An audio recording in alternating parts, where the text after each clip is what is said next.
충격적인 사실이 드러났다. 미국의 핵 전문가들이 한국의 핵무기 논의. 반면 전문가 집단에서는 한국의 핵무장에 회의적인 시각이 크다.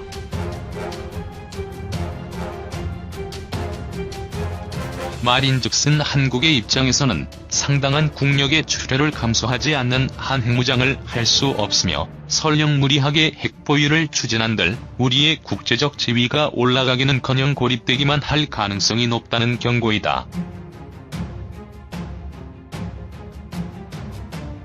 단적으로 IAEA 사찰 파동 당시 미국과 일본이 보여준 매서운 태도를 돌이켜보면 외교 안보적 악원이라고 해서 핵무장을 묵인하리란 건 지나치게 낙관적이며 순진한 생각임이 확실하게 검증된 셈이다.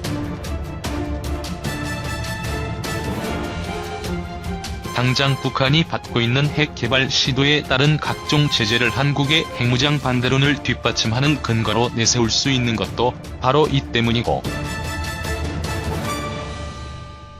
또한 동북아 핵군비 경쟁을 부추길 수 있다는 문제도 있다.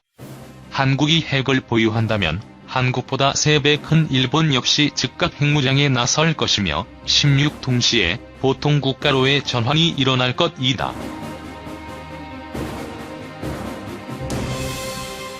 또 중국이라는 거대한 용을 상대해야 하지만 덩치는 한국의 3분의 1인 대만이 핵의 유혹에 안 빠진다는 보장도 없다. 한국의 핵무장은 주변 국가의 핵무장을 자극하게 되며 이는 소위 핵도미노 현상을 불러올 수 있다. 시칠 따라서 정말 핵무장을 해야 한다고 덤비는 전문가는 한 손에 꼽을 정도로 적으며 대부분은 미국을 의식한 외교전의 일환으로 보거나 북한이 핵 포기를 안 할 게 확실하니 이런 의견들이 나온다.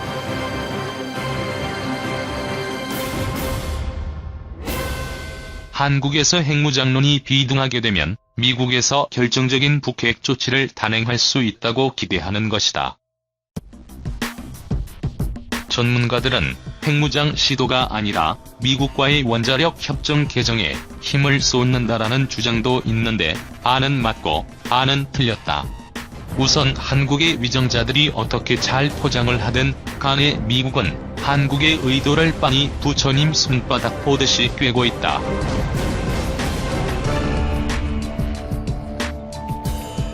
한국은 재처리 및 자체 우라늄 농축 허용 등을 끈질기게 요구하면서 그 이유로 핵폐기물 시설의 포화, 핵연료 확보 등 경제적 이유를 표면적으로는 주로 주장하는데 이런 이유가 말이 안 된다는 것은 쌍방 모두가 알고 있다.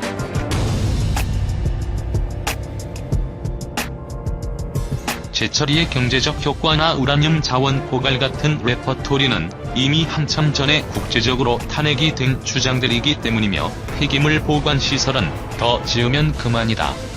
대만도 섬 하나를 핵폐기물 저장 장소로 삼았다. 18.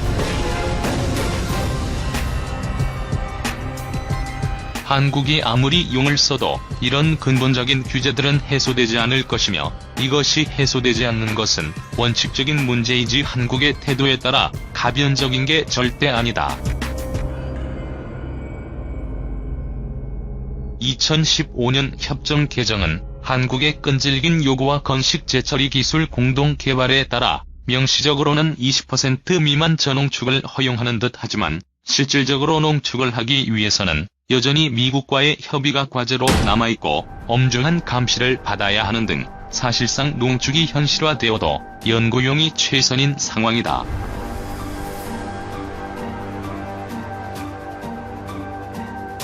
또한 한국이 원자력 협정 개정에 힘을 쏟고 있는 것은 맞지만 이것이 핵무장 시도의 역사와 동떨어졌다고 보기는 어렵다.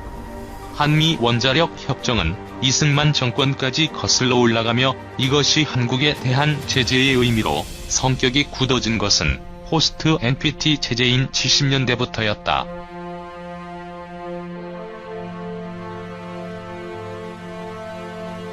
비록 박정희의 독자 핵무장 결심으로 묵살되었지만 1970년대 중반 미국은 한국이 핵을 포기하면 원자력 기술 이전을 해주겠다며 당근을 제시하였고, 이것은 한미 원자력 협정 하에서 이루어지는 것이었다. 실제로 전두환 정권 시절 미국은 핵무장 시도를 중단하는 대가로 막대한 기술 이전을 해주었고, 이 기술은 원전 수출까지 하는 지금의 한국을 있게 하였다. 물론 지금까지도 제철이라는 굳어진 선을 넘을 수 없으며 수많은 규제가 있지만, 하지만 어찌 됐든 지금의 한미 원자력 협정은 무수한 밀고 당기기의 결과이며, 이만큼 얻어낼 수 있었던 데에는 핵무장 시도의 역할이 있었던 것도 사실이다. 한미 미사일 지침도 마찬가지의 맥락이다.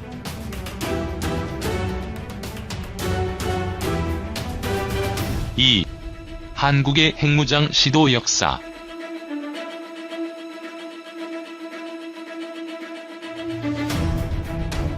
북한은 1955년 핵물연구소를 창설하고 1956년 소련과 원자력 협정을 체결하였다. 1962년에는 소련으로부터 연구용 원자로인 IRT-2000을 반입하였다. 이는 소련이 IRT-2000을 처음 개발한 지 4년 만이다. 이승만 정권에서는 1955년 미국과의 원자력 협정을 체결하였고, 다음 해부터 2에서 3년에 걸쳐 120여 명에 달하는 원자력 유학생을 미국에 소재한 아르곤 국립연구소에 파견하였다.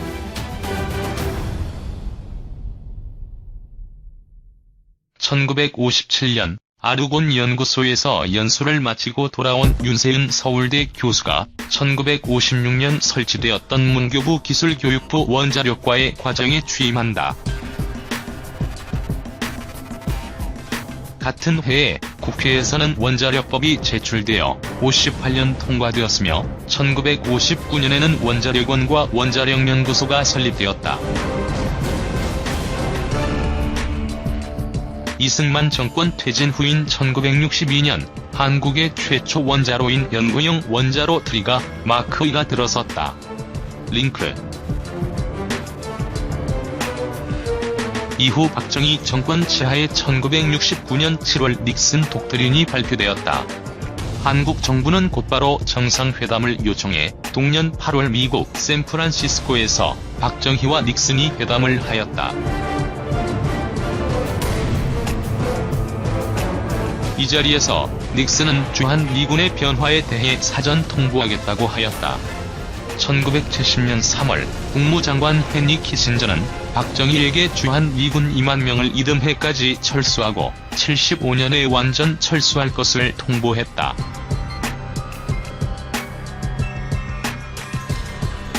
베트남전의 대규모 국군 파병에도 불구하고 실제로 한국에서 미군 철수가 가시화되는 단계에 이르자 박정희 대통령은 큰 충격을 받았다.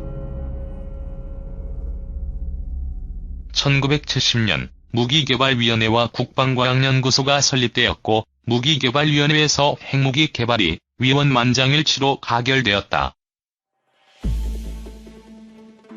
한편 ADD에서는 무기 국산화 사업인 번개 사업을 시작하였으며, 1970년대까지 이스라엘 수준의 자주국방을 목표로 기본병기 국산화를 완료하고 80년대 초까지 항공기, 유도탄을 국산화하는 것을 목표로 했다.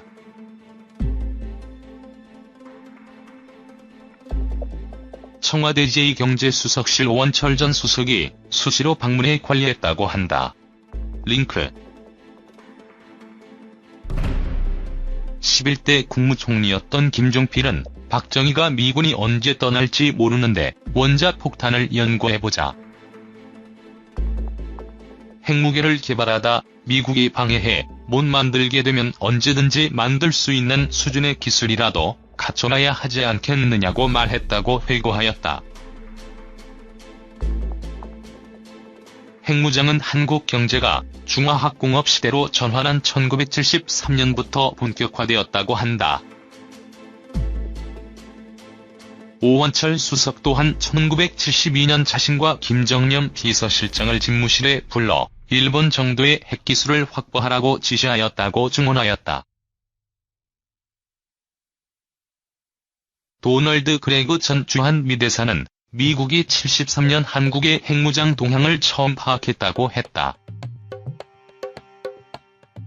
월간 조선이 2년 전에 발굴했던 오원철 당시 대통령 경제제의 수석 비서관이 작성한 원자핵 연료 개발 계획이란 9페이지짜리 문서이다. 이 문서는 핵탄 개발의 방향과 전략을 쓴 것인데 그 뒤에 추진 과정과 맞추어 보면 박 대통령이 이 문서대로 했다는 느낌이 든다. 이 문서는 2급 비밀로 분류되었다가 해제된 것으로서 정부기록 보존소에 있었다. 이 보고서에서 오 수석은 플루토늄 핵탄을 만들어야 한다고 건의했다.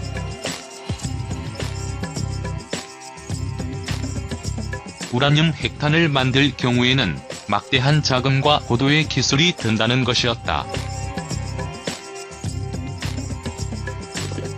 우라늄 농축시설에 대한 투자액은 약 9억 달러, 건설기간은 8년이 들고 이를 가동하는 데는 200만 kW가 소요된다.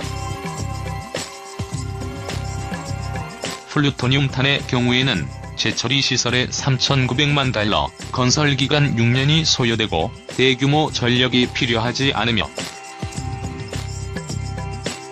약간의 기술 도입으로 국내 개발이 가능하다고 했다.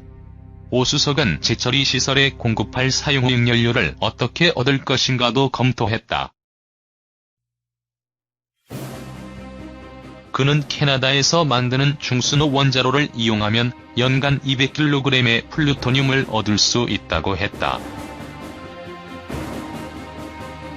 플루토늄 생산을 전문하는 연구로를 도입할 경우에는 플루토늄 생산량이 적다는 단점이 있다. 오 수석은 원자력 발전소를 추가로 지을 때 캐나다 CAND 유형 중수로를 도입할 것을 건의했다. 그는 1980년대 초에 가면 플루토늄을 뽑아낼 수 있을 것이라고 예측했다. 오 수석은 결론에서 이렇게 요약했다.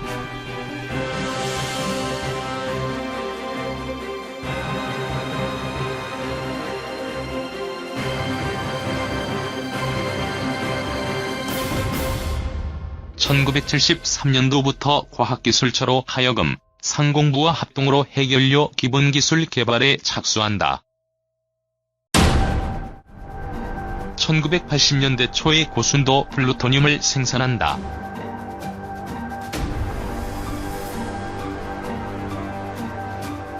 해외 한국인 원자력 기술자를 채용하여 인원을 보강한다. 링크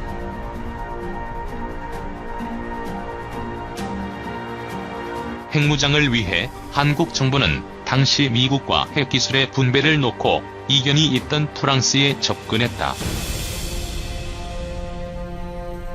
1972년 최형섭 과학기술처 장관이 방불하고 73년 김종필 총리가 방불했으며 뒤은 1975년 프랑스의 국영원자력 기업 SGN과의 재처리 기술 공급 계약이 체결되면서 박정희 정권의 핵개발은 성공을 눈앞에 두었다.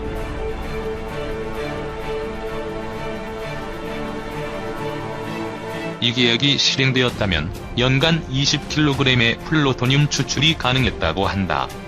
동시에 박정희의 특명으로 외국에 나가 있는 우수한 한국인 과학자들이 귀국하였고 오원철 수석은 캐나다를 방문해 플루토늄 추출이 용이한 캔두 원자로의 도입을 진행했다.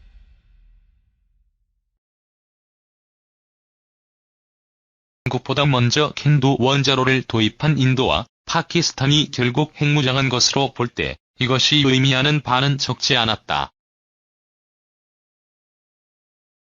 한국은 이 시기 나이키 허큘리스 미사일의 도입과 국산화를 진행하였다. 즉, 프랑스에서 재처리 시설, 캐나다에서 중수로, 미국에서 발사체 기술을 확보해 핵개발과 핵체계를 단번에 구축하려는 의도로 풀이되었다.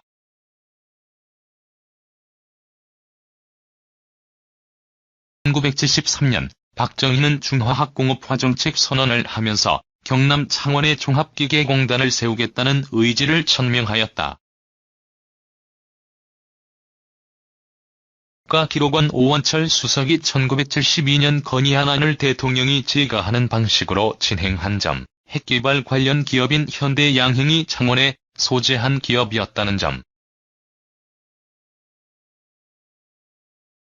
선언 직후 해당 지역에 원자로 제조시설이 들어선 점, 1981년까지 무려 8년여에 이르는 장기적인 계획이 수립되어 있었던 점은 중화학공업과 핵무장이 동시 진행 중이었으며 기술의 내재화가 진행되었다는 것을 암시한다.